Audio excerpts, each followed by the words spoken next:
We will now transition into our first series of Firestarter speakers. She started her business, Stages of Change, over in Mankato. And Angel's an excellent speaker and has an inspirational story. And her parents started a business as immigrants to our country. So let's welcome Angel.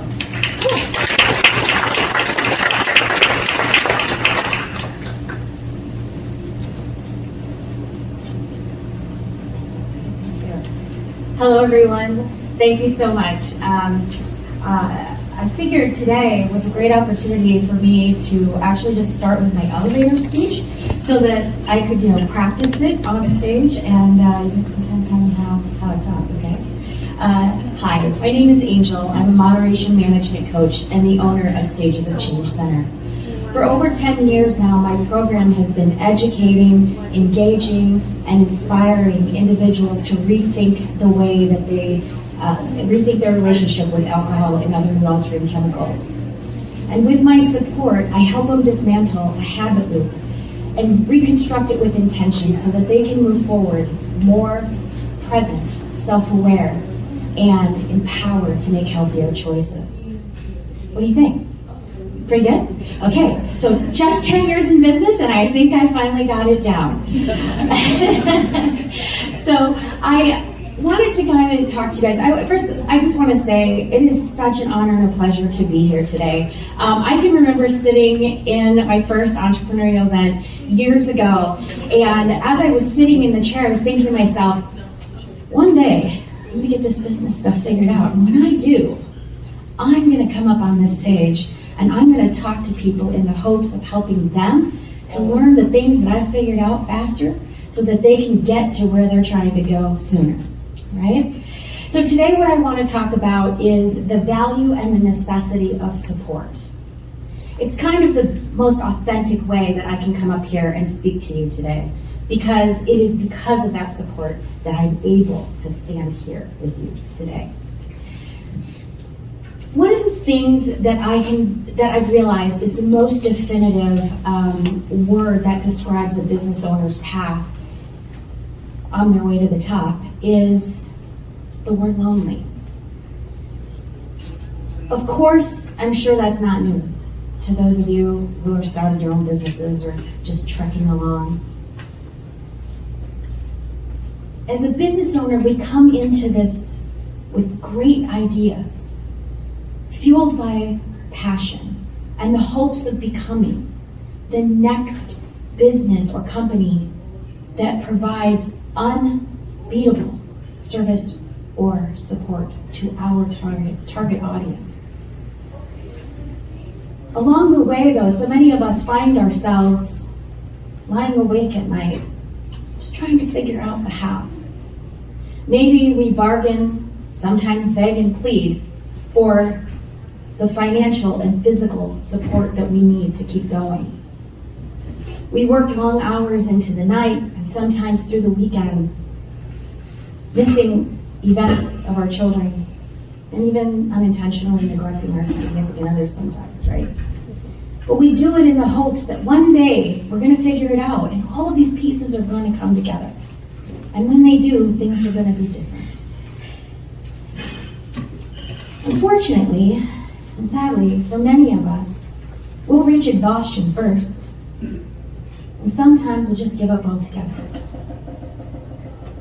For me, it felt like I was setting sail in a boat that I had constructed with no blueprint.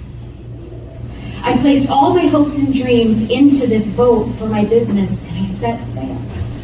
And at first, it was like, freedom and opportunity are mine for the making, right?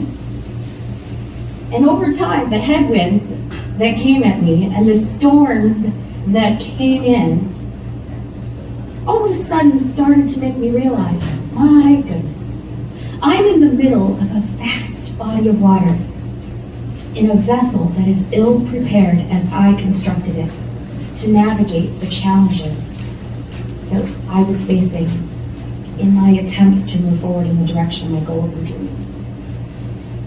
It was during this time that I felt the loneliness. in my business journey. At that point, it started to occur to me, the struggle that I had gone through to get to the point that I was at was always going to be there, unless I managed to learn a new way to grow forward and deal with the challenges that come as I did. And the second thing I realized was I had to find and lean in hard to an adequate support system. I want to give you a little insight into my business story. Prior to January of 2011, it had never occurred to me to start a business, honestly. It was inspired by a takeover at the place I was working at that didn't go so well. And so I kind of go out and I create this idea and I plan it, I promote it, and I have my grand opening 120 days from the first day I thought of the idea. That's so crazy. I think it just kind of happened so fast, I didn't have time to second guess it. But I also didn't have time to plan it out so well, or to really reach out and find meaningful support to help me get started. So I set off with no prior business training and Google as my first business coach. Right? The price was right? And I opened my doors in May of 2011. I started my business, as I'm sure so many do, because I saw a need. I felt a passion for the work, and I realized that there was no one around doing it the way that I had envisioned it. Over the next few years, my referral base grew, the clients I was serving grew, and I had little time to really be excited about the possibility that was unfolding before me, or realize that without a strategic plan to move forward, soon my momentum was going to level off, and I would find myself stuck in that rock and a hard place that business owners sometimes find themselves in. I had way too much work to do on my own anymore, but I had no systems in place, know-how or strategy to even put me in a position to hire someone to help. What I knew at that 5-year mark is I was completely different from all of the traditional 12-step abstinence-based programs that I was working alongside. Without really knowing what a niche was, mine was so much of a niche that even Google couldn't help point me in the right direction so that I could model myself after someone else. I reached out a couple of times for some support, and there was minimal impact in those early days. My friends and family, they're so well-intended, but they were also ill-equipped to help me find meaningful solutions to the challenges that I was encountering as a new business owner. I desperately needed that support, and the isolation and loneliness for me 5 years in was in full effect. In 2016, I was contacted by Smith and asked to consider joining a program that they were starting, that the Prosperity Initiative was offering, that was designed to help support and grow minority-owned businesses. Of course, I had had some reservations because of coming away disappointed in previous experiences. Perhaps it was the timing, or perhaps it was finally a resignation that my breakthrough was not coming on my own. And I needed to lean into some support and be willing to be open to the work of dismantling my process and trusting the individuals at Smith to help me reconstruct a new process with greater intention. I spent about a year in this high-touch program, and the relationships that I have made, the support and the resources that were provided to me have been so invaluable to my business and to my mission. I think it's worth telling this story because the ongoing support that I received helped me to find my way out of the isolation that I was experiencing early in business. They brought in coaches and experts, and they sent me floods of opportunities to attend business trainings. Every every Saturday, as a matter of fact, for almost the whole 9 months. And I thought, I had to do this for 9 months every Saturday, but it became such an amazing opportunity for those relationships to grow and for me to fully feel held and supported by my community and by the individuals at Smith. They came in and they helped me dismantle that habit loop that was keeping me stuck and reconstruct with greater intention. And the confidence that that gave me is still helping me today navigate my business in ways that years ago I could have never envisioned for myself.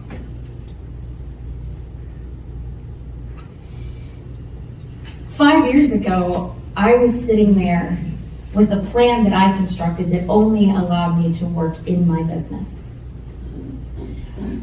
Leaning into and trusting the support of Smith has now put me in a position to be able to work in my business when I need to, but to pull back and work on my business. Because in order for me to really fully receive and achieve all of those things that I set out to do, it takes a village, right? You guys all realize that. Each one of you here today, as a business owner, a community leader, or a supporter of the program, you bring the ingredient, the magic ingredient of meaningful, structured support to the work that you do and the individuals that you serve. And that support not only makes things possible for people like me, it makes it meaningful. Now more than ever, it's so important for us to surround ourselves with people who understand what we're going through, what we've been through, and who hold a vision for how your business or idea can add value to our communities, and are committed and passionate about helping you succeed the way that you are committed to helping your client. 5 years ago, I was just trying to keep my head above water.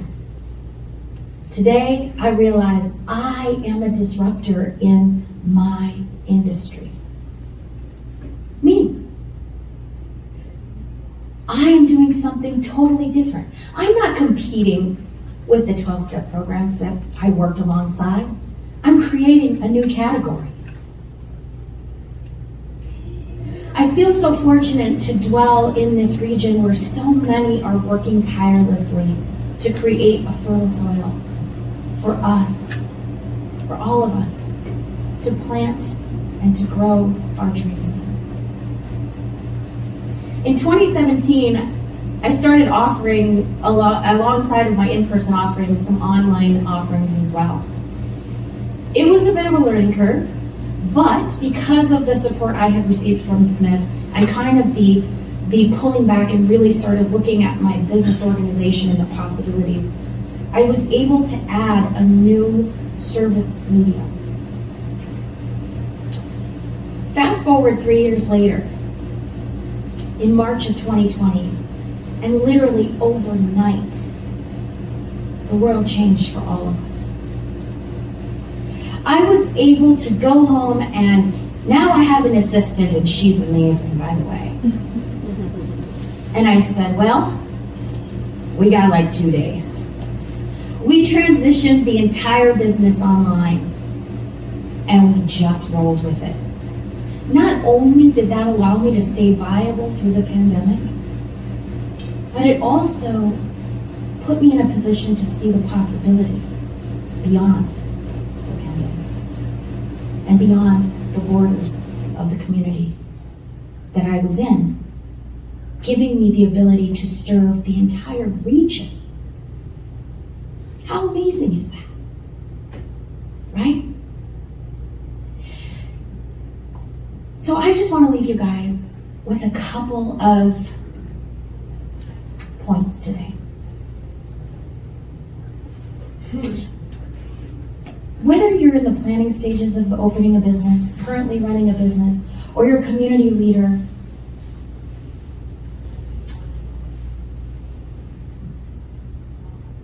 I really believe we are all walking around with $1 million idea. Just imagine how it would transform our lives and our communities if every idea was backed up with meaningful, structured support. The second thing is, being in business now for 10 years, boy, do I know problems. I'm sorry, hold on. Opportunities, right? Today, I understand, wholly understand, the solution is already there, even before I know there's a problem. But the realization of that came on the heels of fully being assured that the support is already there too. And that those individuals standing in that place ready to support me will help me address those challenges and capitalize on the opportunity in them. In all works and all stages of life and business, the key ingredient is support. Without it, it is so much harder for us to find our way. And even if we do, it's usually dampened by the clouds of isolation. But with that meaningful structured support, we are all empowered to take new risks, bring about a big idea to life, pursue our passions, forge new paths, disrupt industries, and make big, meaningful impacts on the lives of our ideal clients, our own families, and our communities that will have impacts for generations to come. Thank you all so much for the opportunity to speak today. It has truly been a pleasure. Thank you. Thank you so much, Angel. And then if you can stay up here, we'd like to open it up for questions.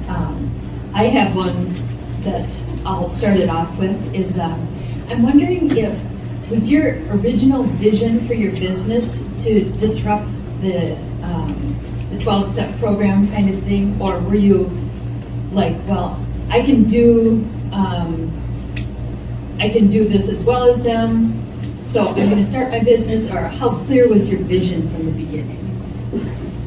So that's the funny thing is that no, I only recently really realized what the role was that I was playing and what my business was playing. I knew leaving the work that I was doing that I wanted to go upstream, and I wanted to start looking at ways to intercede with people before lives became unmanageable. So I did understand that.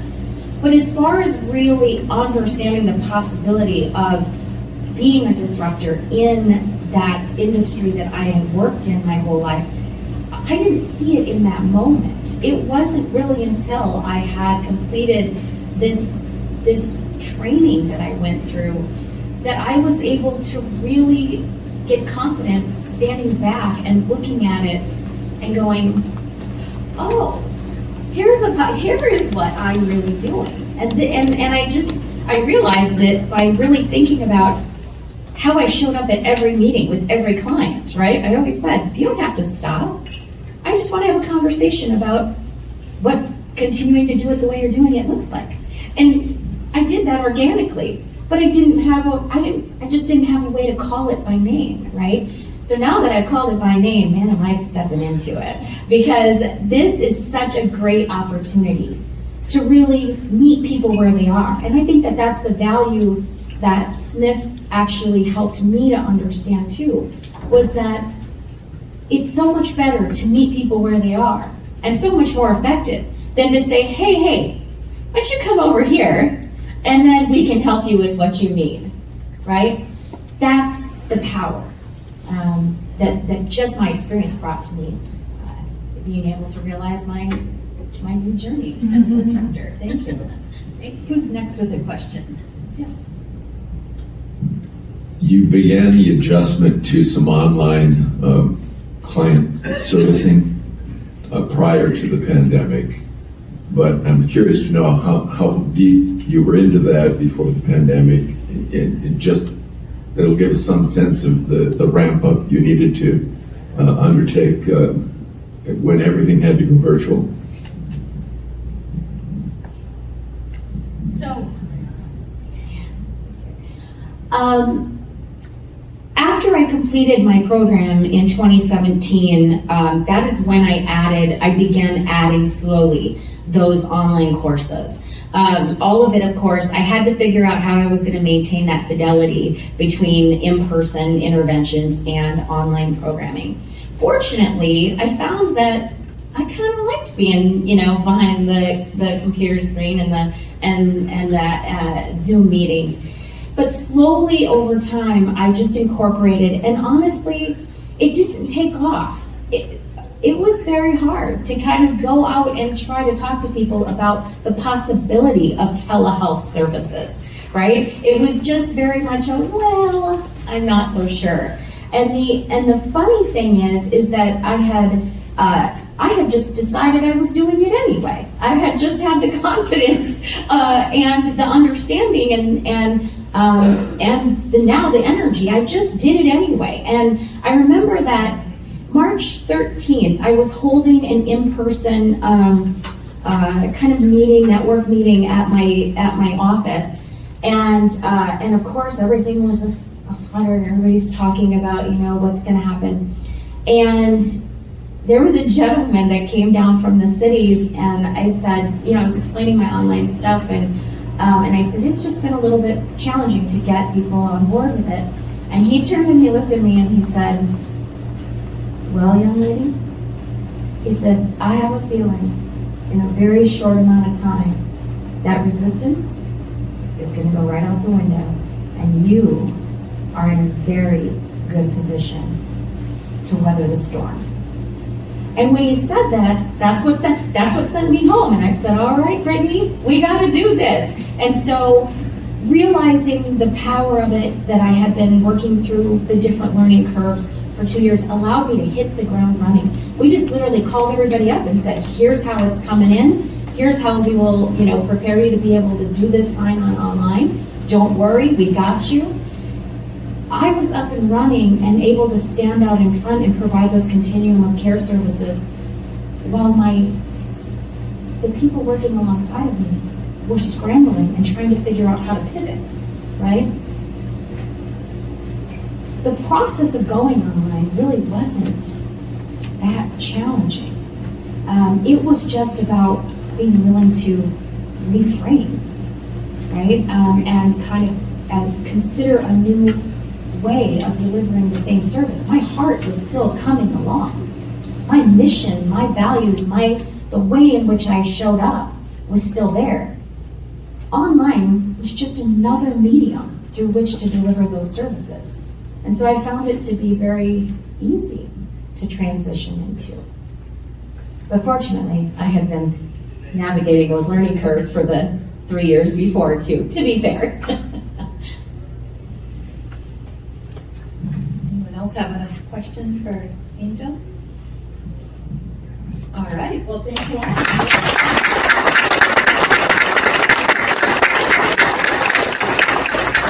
So our next entrepreneur is Berning. Al is with Ambient Clinical in Rochester. So we'll welcome Al.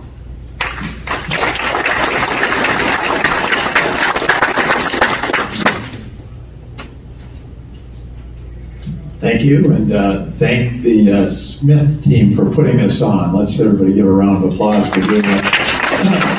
COVID-19 face-to-face event. I was talking to Tim earlier. For some of us that are a little more old school, doing it face-to-face is much better than doing it over Zoom. So I'm happy to be here, and great previous presentations from Victor and Angel. Tough act to follow here.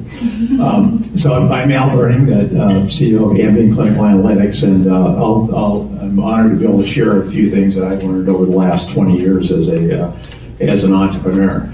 And first I'll start out with a network, the kind of things you've learned, and Smith has been part of that almost from day one. That we one of the things before we started our first company, Pepstar, was that we didn't, those of us that came from IBM didn't know a lot about how it was to start this type of company. Some of us came from farms. I'm a dairy farm kid by background, so I knew how to run that kind of business, but didn't know how to run a tech business, which we were starting with Pemstar.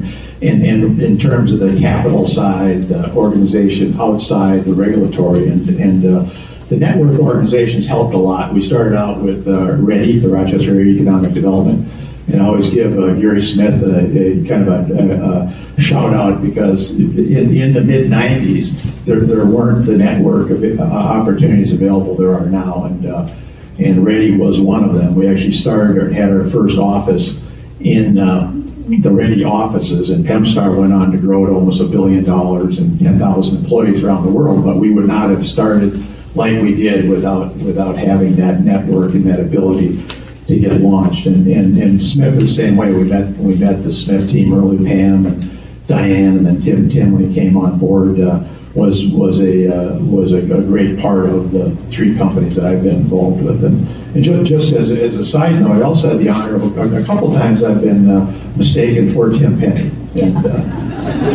And I said, the first time was, no, you're thinking of the better-looking congressman from Wasika, and then the second time was, he said the better-looking head of Smith in Owatonna. But in terms of that having that network was a key part of it, and one of the other things that's transpired is that since the mid 90s, the ability for entrepreneurs to have that type of resource available is much greater. We were fortunate to have Gary Smith and Randy Smith at that time, but since then the organizations that Victor talked about, and just locally. Working with the Collider team in Rochester, with Jamie and Amanda here, the Southeast Minnesota Capital Fund with David Herbert and Lee Johnson are here, and there's just a multitude of additional ways that entrepreneurs and people that want to be entrepreneurs have resources to reach out. And even though we knew what we were doing from a tech side, at Pemstar, we didn't know the rest of it and wanted to succeed. And now it's even easier to have those access to those resources. And not that it's any easier to make the decision, but it certainly is important to have those resources once you make the decision. So a little bit about the companies, and I'll talk about at least the things that were important to us in working to grow those, get them off the ground and grow them. Pemstar was contract manufacturing design. We designed and co-designed and built exciting products like the StarTAC, flip phone for Motorola.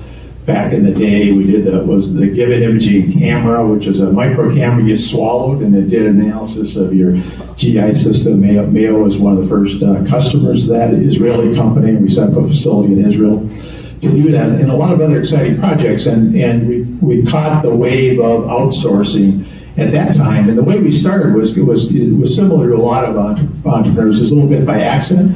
Those of us who are at IBM and running the factories of IBM and being part of that, we loved it. I loved working at IBM. We're great teams, great technology. IBM was winning on almost all fronts. Then on the hardware side, and IBM made a decision to outsource hardware, like most big tech companies did at that time. And we made a decision. That's what we loved doing, and even to serve IBM in a manufacturing capacity, we really had to leave IBM and start a company. And that there were a lot of hurdles and things that went right and wrong along the way. And overall, it worked out, and we had a lot of fun doing, and met a lot of great people that supported us along the way, and trusted us to get in. And one of the things that one of the side notes of being any entrepreneur, and Angel talked a little bit about that. When you start out, you go out, you have this great idea, you're pretty confident it's going to work, and you think everybody's going to just jump right on, and that's not how it works. It takes getting those first few customers for a unproven new startup is tough, but as long as you're kind of living that idea of what it has to be and throwing everything into it, eventually you're going to convince some customers to do it. And that doesn't matter if it's a tech company, a service company, a medical company. You're all going to go through that. And you have to kind of keep that in mind as you're doing that. That just kind of brace yourself for those first few are going to be tough. But once you start the flywheel rolling, is another entrepreneur term, it moves slowly, but then you have the opportunity to speed it up and move it along faster. The second company we started was Liquid Cool Solutions. We started out calling it hardcore computer first, and it was total submersion liquid cooling. And it was a great idea that a couple entrepreneurs in Rochester started out with, asked me to come in as CEO to co-found and launch the company. And that also was a lot of fun, because essentially you're designing set of computer systems from the ground up. And with a compelling idea that said that the facts showed that you could cut the energy cost by 80%, because most of the energy in running a computer system is the air conditioning and the fans to cool the computer. If you put it in a tank, most of that goes away, just like the substations that are buried in people's front yards. They cool automatically, and you never have to maintain them. Also, a good idea. Got a few first customers, and then the Great Recession hit. So trying to raise capital and launch a hardware company, the Great Recession was a task. So we kept it going, and unfortunately, we were able to network into an investor group out of Milwaukee that loved the idea as much as we did, and they recognized it was going to be tough to launch a computer in 2009, 10, 11. So took on the investment to continue primarily as a research company for 5 or 6 years until the market cleared up, and they're continuing to do well, and have 10 people working in Rochester, and now the market is starting to catch up with where the idea of true energy savings, and companies are willing to do things different, and plus the edge computing pushes it as well. And then third company, Ambient Clinical Analytics, is a medical-based company we co-founded with Mayo Clinic.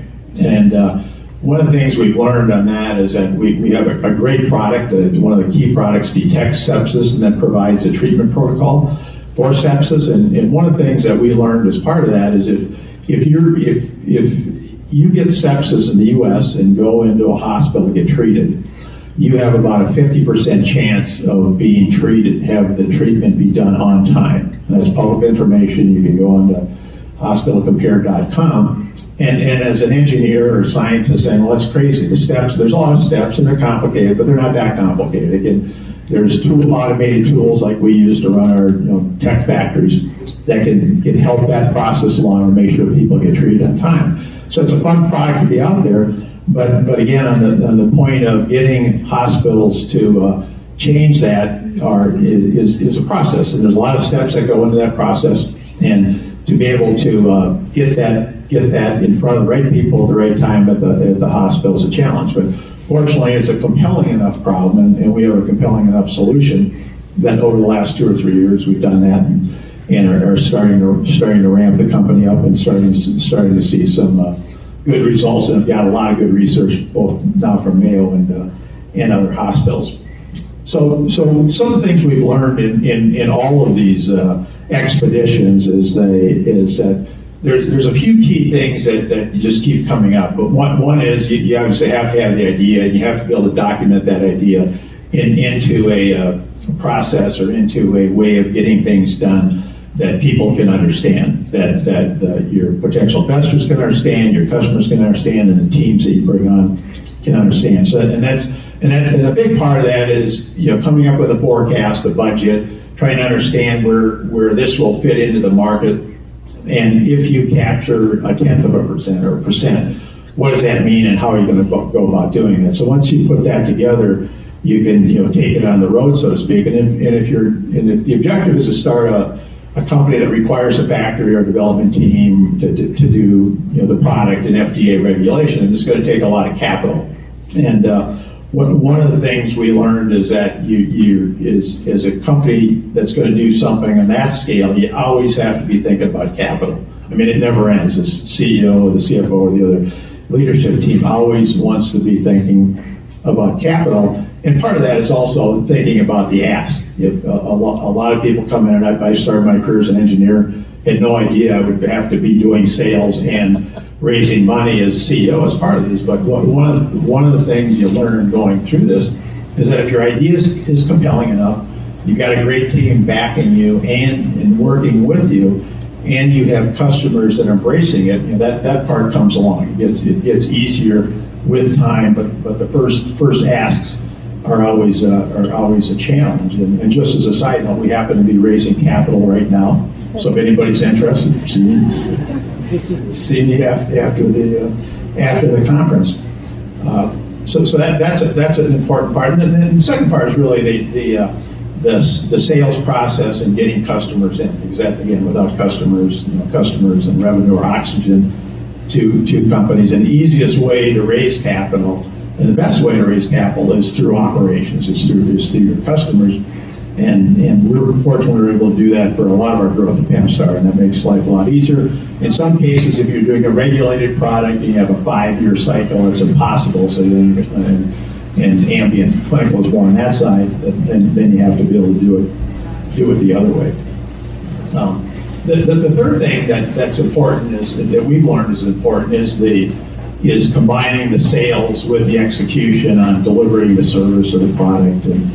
And one of the things that's always been helpful for us, and particularly if you want to keep a customer first type attitude, is using the lean quality Six Sigma type approach. And one of the things Victor talked is about going from that conceptual, really open, make mistakes, to, as you transition over, one of the best ways when you transition over is to use the quality systems, and we've done that in every company, and particularly from obviously with Firestarter, with a lot of regulated industries, to now with Ambient Clinical Analytics, we are an FDA Class 2 cleared product, and being able to put those platforms in place and convince, to help both convince customers and the teams that this is the right product and we have the right safeguards in place to do it. And just as one side note before we wrap up here is the part of the regulatory and digital software, which Ambient is now becoming much more important to hospitals, but there is software out there that probably should have been regulatory cleared that wasn't. And one of the large electronic medical record systems had been doing part of what we do, but they didn't have it regulatory approved and hadn't gone through the peer-reviewed research with hospitals. And University of Michigan did a study, said that software was only 30% effective in detecting sepsis, as opposed to ours with our Mayo tools are 85-90%. And so it really kind of stood out, saying if you want to be in this business and you want to be selling software that's taking care of patients, you really have to pay the dues and go through that, through the tough part of FDA clearance and then having quality systems in place to support that. So, and finally, I'd say that from an entrepreneur standpoint, it is still tough to make a decision, but it's easier now than it was 20 or 25 years ago. I saw yesterday that Google is now 23 years old. The Google search engine went online in 1998. We started Firestarter in 94 and 95, so we started without the benefit of that. But all of our subsequent companies, you can learn so much and get so much free research that used to pay tens or hundreds of thousands of dollars for through Google. And so, what a tool to help get things done. And from that combined with all the other resources that everyone's talked about, it just makes sense to do it. And you'll have the support there to do it. And one of the things I'll often say is that the research is there, and perhaps that can be a negative thing in perspective if you try to overanalyze it or gather too much information. And you think, well, gee, if I just work at this hard enough on the planning side, eventually the perfect right answer will pop out. And what we've learned is that's not the case. You just have to do it. Copy Nike here, and make the decision, do it, and have confidence that whatever comes along, you're going to be able to address that and adjust to that as it goes along, and in the end, be part of the entrepreneurial community that Victor and Smith and everybody else strongly support here. So thank you.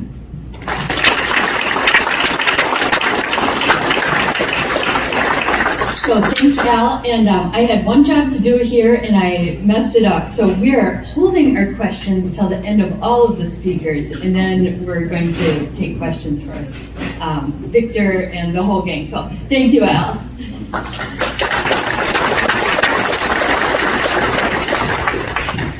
So our next speaker is Mariah, Lynne from Good Steward Consulting here in Albert Lea. So please welcome Mariah.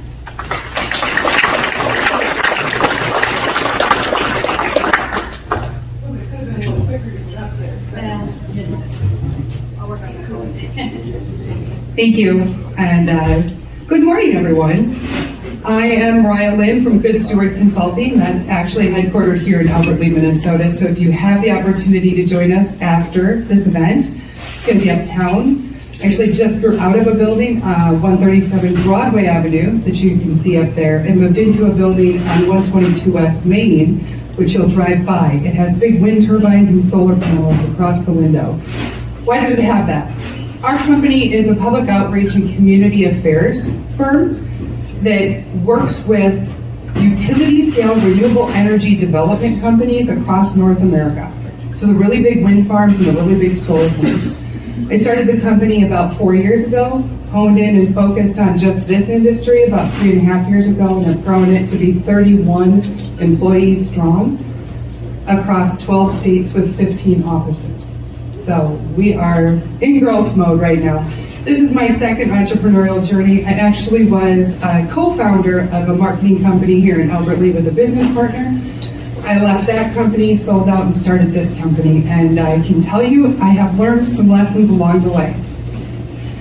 And so what I did is focused on my top 5 things that I wish I would have known, or pieces of advice that I wish I would have taken.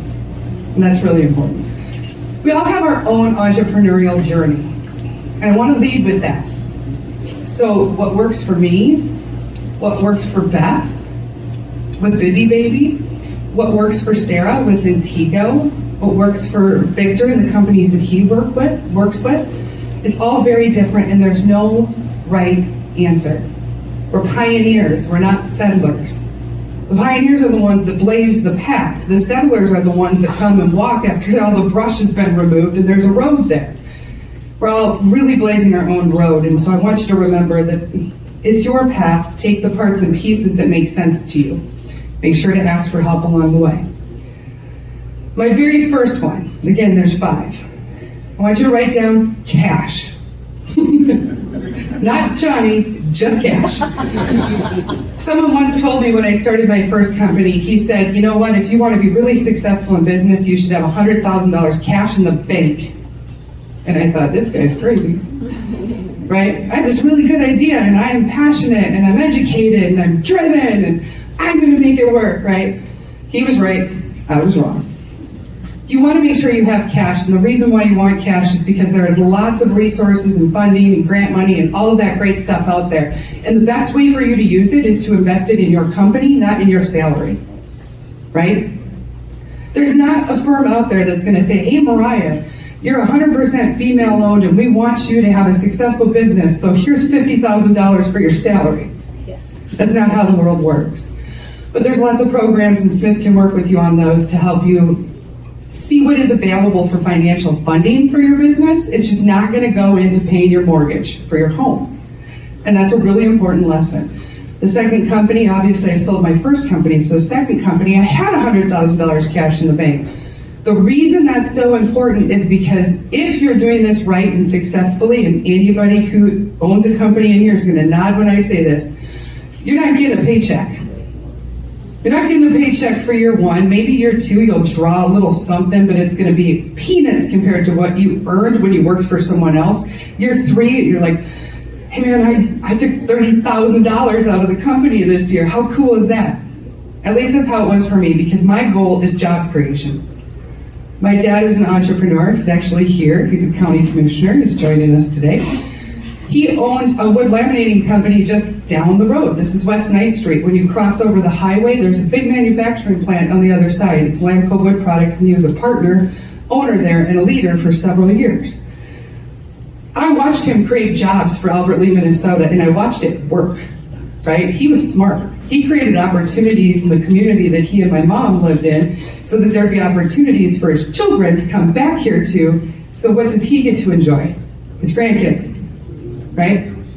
And I'm trying to do the same thing. I want to create opportunity here in my rural community because I believe rural communities are very important. It's also at the core of Good Steward. Where do we put utility scale solar and wind farms? Do we put them in Los Angeles? No, we put them in Freeborn County, Minnesota, Posey County, Indiana, Tangipahoa Parish, Louisiana. These are rural communities that don't have a lot of economic viability. They don't have people knocking on their doors, and this is a great way for us to bring income and opportunity there. So make sure you have cash. It doesn't have to be $100,000 cash. Just make sure you've got some cash reserves so that you don't have to feel the intense pressure of trying to create jobs, which you're paying somebody else with all your hard-earned money for the business. So be prepared financially. Number 2 is vision. And I'm going to piggyback here a little bit on what Victor was talking about. So I'm going to frame it this way. What seed are you? What is your tree going to look like? Right? If we actually build out what we want to become, then we can plan to become what we're building out towards. It's very simple, but a lot of us skip over it because it's just like, oh, I have this huge idea. If I do this, it's going to do this, and then it could be this, and it could be this, and it could be this. You have to stop. You need to come up with a vision. What do you want to be? What size of company? How many employees? At what rate? Right? How are you going to define the success of your company? Because the success of your company really is going to matter most in the world to you. Right? I always call Good Steward my third child.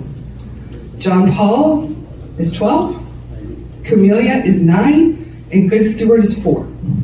That's how I explain it to my employees and my partners, my business partners, my clients.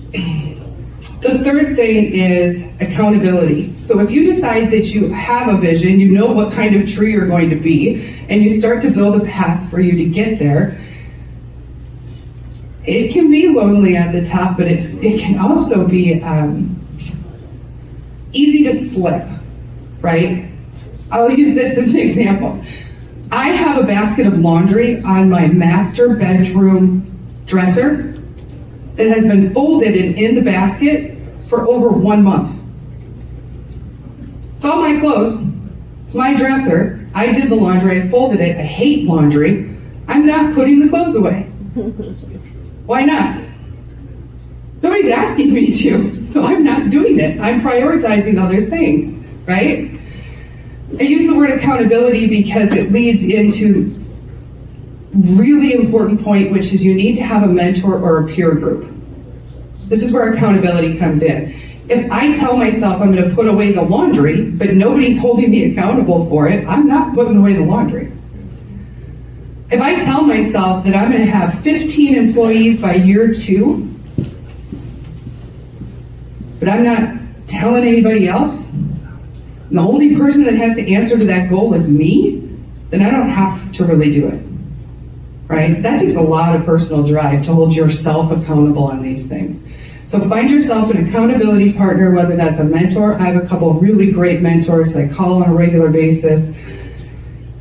And the other thing it does is it allows you to turn your chair. It can be lonely at the top. Like Angel said, there's loneliness that comes in there. You want to be able to turn your chair and say, gosh, what should I do? But when you're an entrepreneur and starting out, there's nobody to turn your chair to within your company.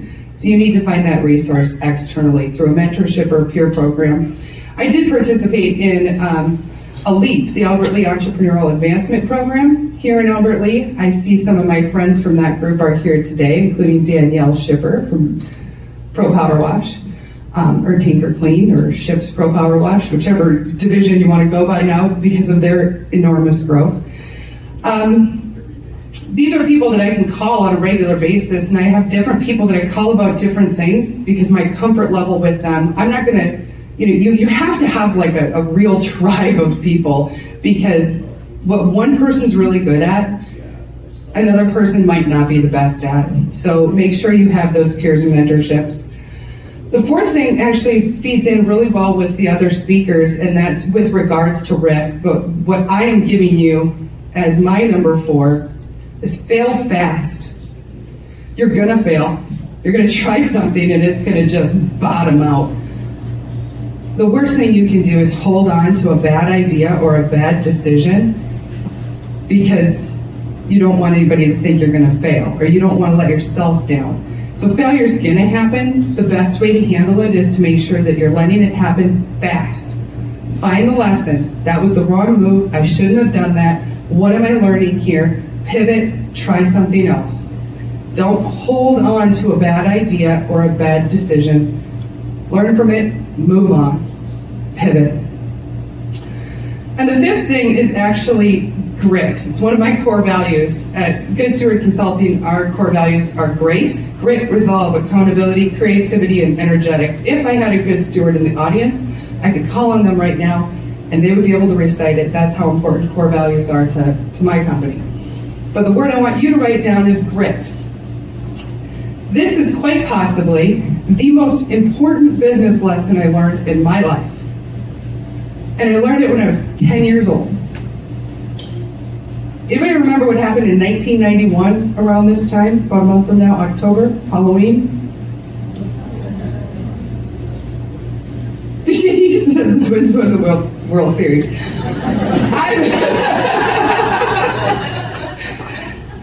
Thank you, Tom. Tim. I'm actually referring to that horrible ice storm we had. Remember the Halloween ice storm? Wasn't that 1991? Yeah. I remember it.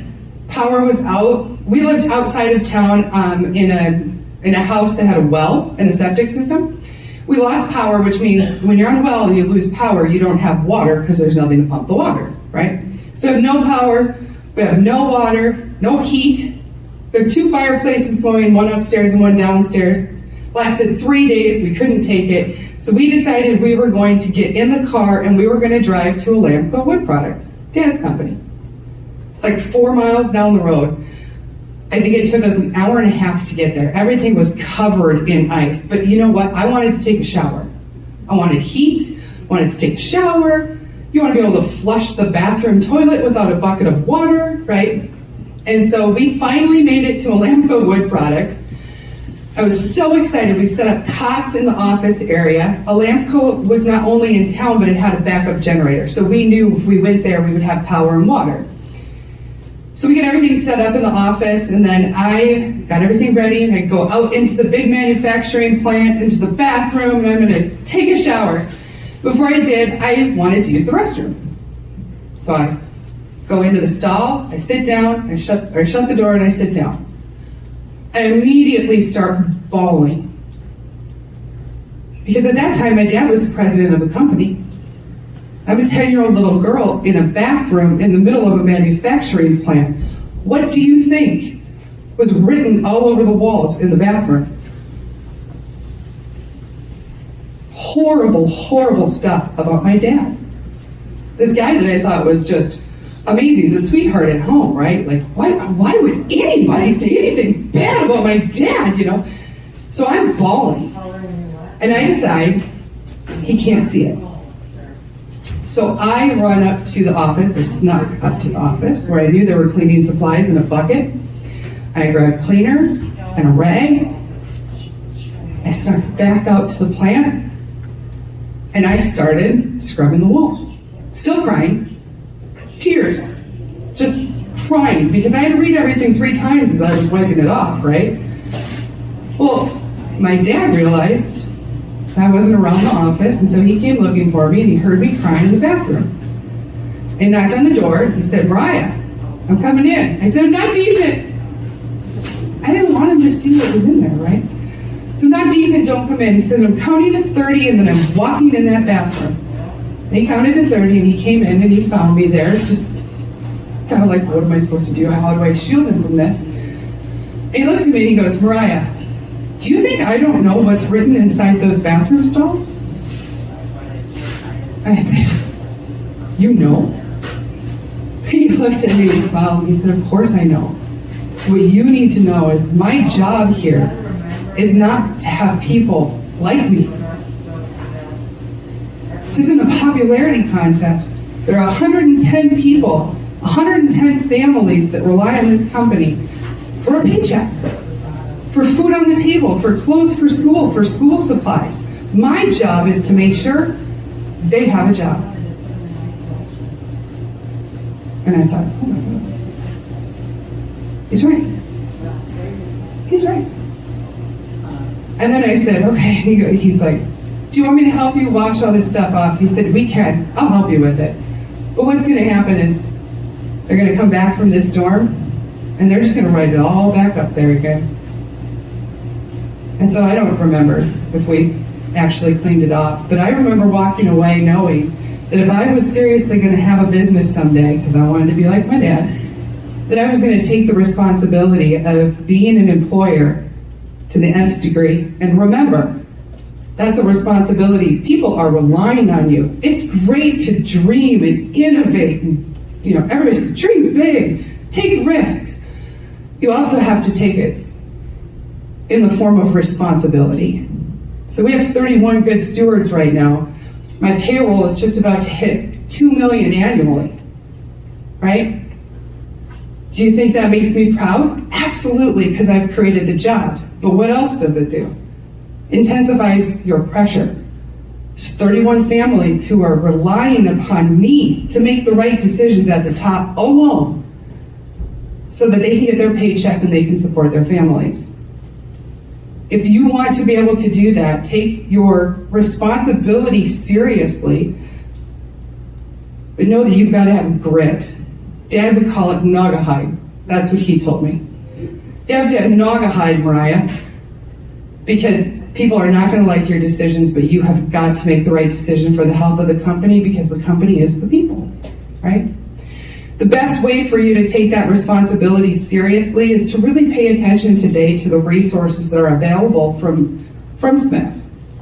Each of these things, I've been a mentor and a coach to people here locally in my community, and I'm happy to do that. You should all learn your lessons and share those lessons, like Victor said. Once you get into that row crop farming, which is what I feel like my company's in the row crop now, where we broke through the rainforest. One of your last bullets was give back, right? Return the favor. So learn as much as you can, use your resources, and then make sure that you're returning the favor to those around you. Thank you.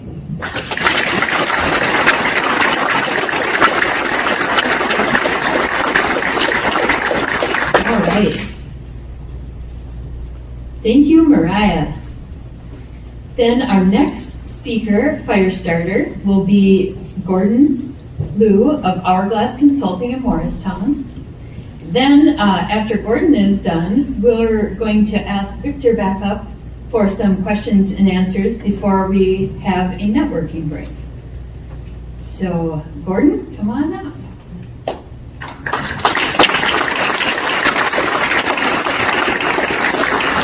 I am just going to start a timer so I don't get too long-winded.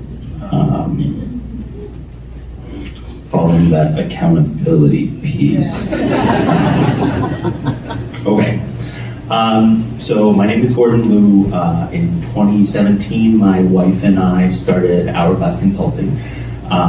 We are a full-service strategy consulting firm.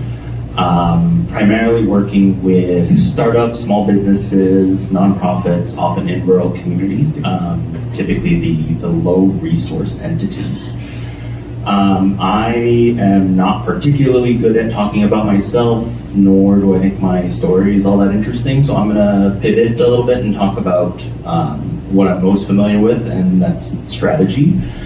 And so what I'd like to do is talk a little bit about strategy in general, what it is, why it's valuable, and then hopefully leave you with a couple of frameworks that we like to use with our clients that will hopefully allow you to be a little bit more strategic in your lives and businesses.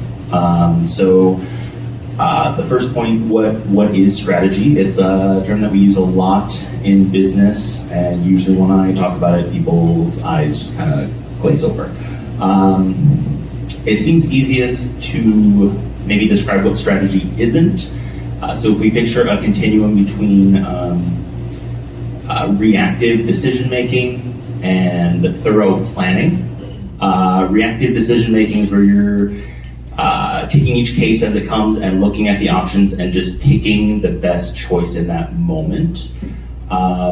It is far more flexible, more spontaneous, but often not as big picture. And then on the other hand, we have thorough, comprehensive planning, much more robust. It can sometimes account for multiple contingencies, but takes a lot of resources and time to generate. And so your strategy is kind of in the middle. It's almost a sort of pre-planning means to identify priorities and objectives that better help you reach your goal. So maybe an example. I was going to use driving to the Twin Cities, but since I think Victor mentioned he's from Kansas City, since I have no idea how to get to Kansas City, maybe we'll use that as an example. If we had to reconvene this gathering in Kansas City, and we were to go outside in our cars and just start driving, the reactive decision-making approach would mean we're getting to each intersection and just looking at which direction those roads go in, and we're aiming south-ish, I assume. Hopefully that gets us somewhere near Kansas City. Eventually we'll see a sign and we'll go that way, but initially the first southern road is probably not a highway. You're probably taking lots of back roads. The alternative, what I assume most of us would do, is turn on our phones, plug in a GPS, and have this really robust plan. It'll tell us exactly what road to take, when to turn. It'll adjust for construction hazards. It'll recalculate on demand if you need it to. Unfortunately, there isn't really a good business equivalent that generates an instant plan for your business. Moreover, a fully robust, comprehensive plan just isn't really feasible for a business. You can't account for all the contingencies. But as you approach that limit, as you try to get a more comprehensive plan, not only is it more costly, it's also more time intensive to create that plan, to the point where your plan might be obsolete by the time you need to use it. And so those are kind of the two extremes. In the middle is where we have strategy. My strategy, I guess, would be to get onto 35 and head south and hope there's a sign for Kansas City somewhere. Yeah? Cool. It doesn't always work that well, so I'm glad that works. In the short term, it might mean driving east, west, or possibly even north to get onto 35. But that strategy is that overall we think that's the most efficient path. That's what we're going to go with, and that's the easiest thing to keep in my head. It allows me to avoid having to make a decision at every intersection. I have one major decision: find 35, go south, and then we'll figure the rest out later. So maybe we could do a more business-oriented example. How many of you would identify your business priority, your strategic priority, as getting or acquiring more customers? Show of hands, anyone? Cool, okay. So that's one of our most common requests. When a client comes in, they'll usually say, I need more customers, especially for mature businesses. Startups come in with all sorts of different requests, but once a business has been around a few years, almost always the request initially centers around, how do we find more people? How do we get more customers? To the point where we now have a very standard response, and it's almost always the question of, do you need more customers or do you need more profits? And it's an assumption that our clients sometimes make, that they need more customers.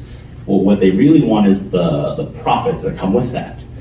The reason we ask this is because that assumption ruled out lots of different other strategies.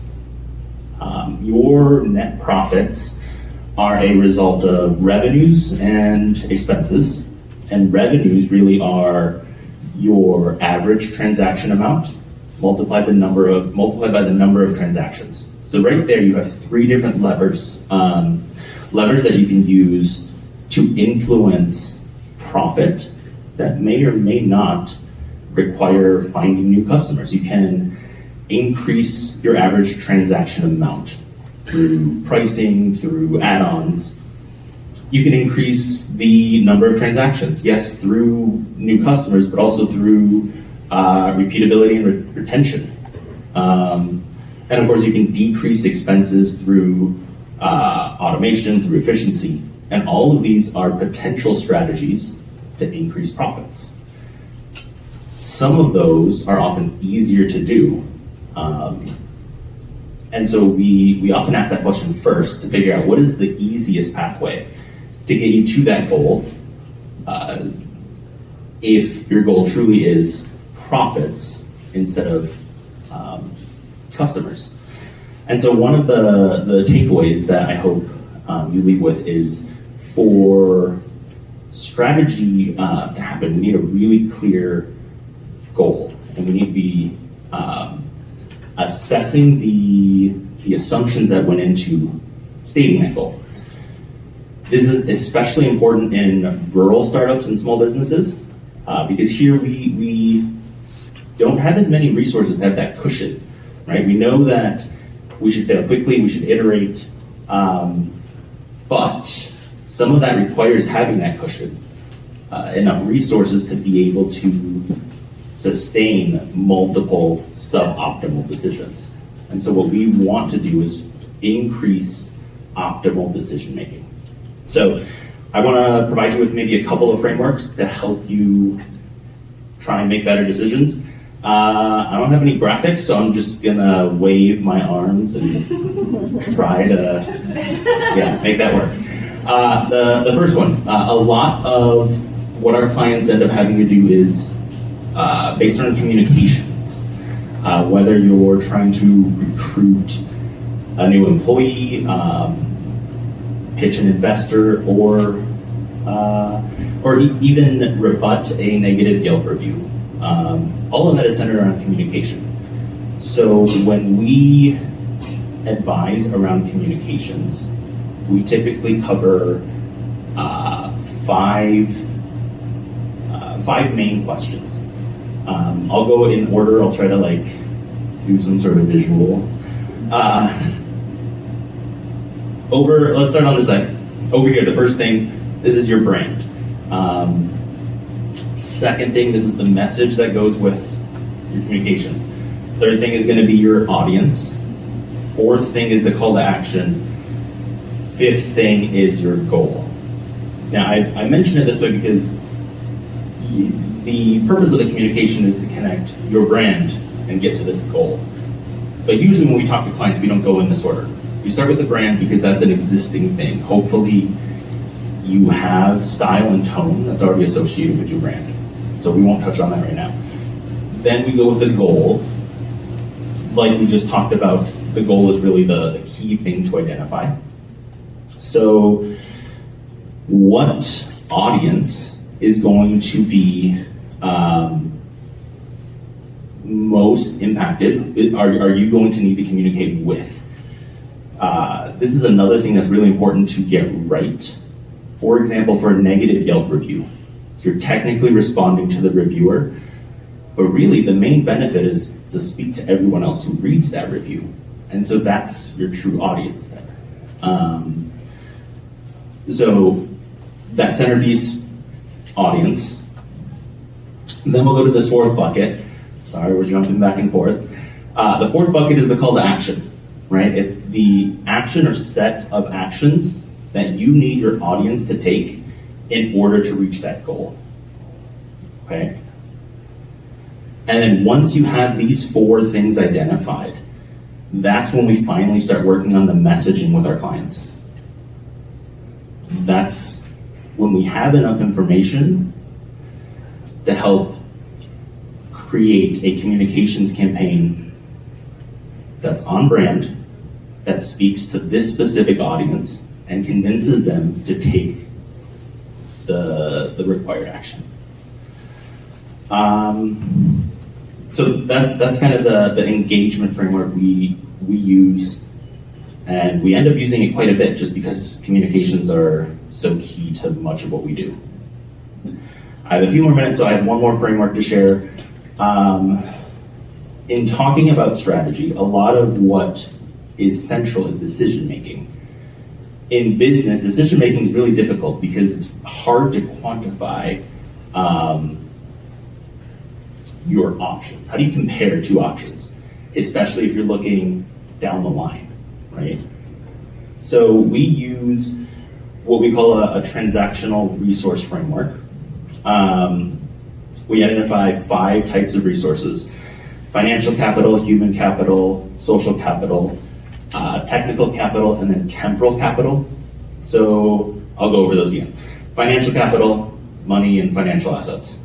Human capital, your team, the time they have available, and the skills. Social capital is your influence, typically with your customers and potential customers. Technical capital is the investment in the tools that you need to be more efficient. And then temporal capital, hardest one to quantify. This is the amount of energy you are investing in knowledge, planning, all the intangibles around information. And so what we do is we view any business action or activity as a transaction from one or more types to another set of those resources. So an example, let's say you want to hire a person. The simplest way to view that is a transition from financial capital to human capital. Let's say this person does social media. That's a transition from human capital to social capital. And once they sell a product to your audience, that's converting social capital back to financial capital. And in theory, along the way, you're growing capacity, right? The key point here is it allows us to, 1, evaluate total capacity and assess various options. It also lets us look for trapped resources, right? We heard people talk about hiring. When you hire someone and you need to have the infrastructure in place to fully train them. And if you don't have that infrastructure in place, you're not fully utilizing that human capital, but you've already spent the financial capital.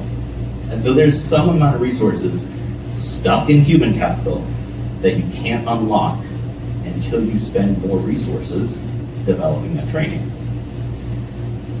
And so using this lens, it lets us assess the order of steps that our clients are taking in order to achieve their goals. I threw a lot at you very quickly. So I think I'm going to stop throwing things at you and let you all kind of sit with those frameworks. I'll be around, so if there are questions, I can try to answer those later.